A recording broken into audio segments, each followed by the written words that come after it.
Greetings and salutations. This is Malrayas from Malrayas' Musings. And we're going to take a step back from Dracula 1931 for a moment.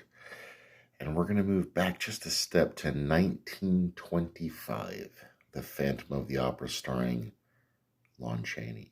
Now, this movie comes out of a tradition where actors used to do their own makeup often. It was a craft in the very definition of the word craft.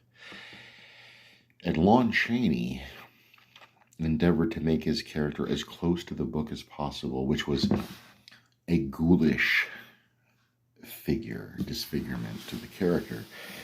So he put hooks in his nose and pulled them back, and he was under extreme pain through the course of the shooting.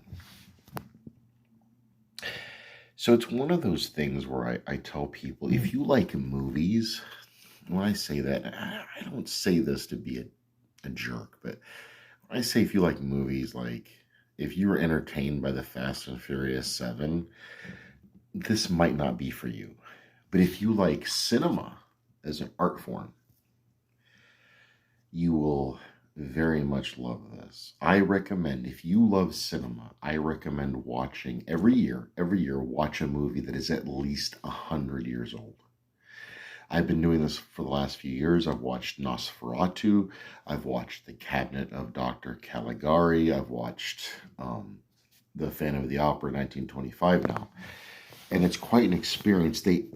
Because of the restriction of not being able to have like the talkies as they would be known, it's interesting what they did with the camera, how they would use different shading to show different times of day or things of that nature.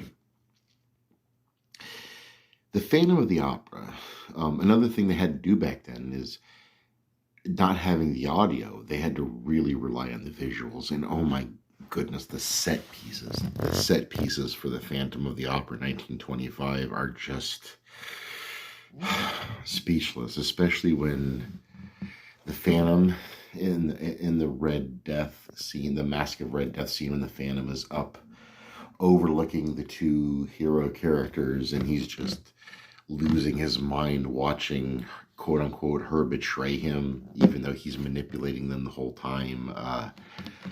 The visuals on this movie are amazing. So I want to at least make one short about this movie.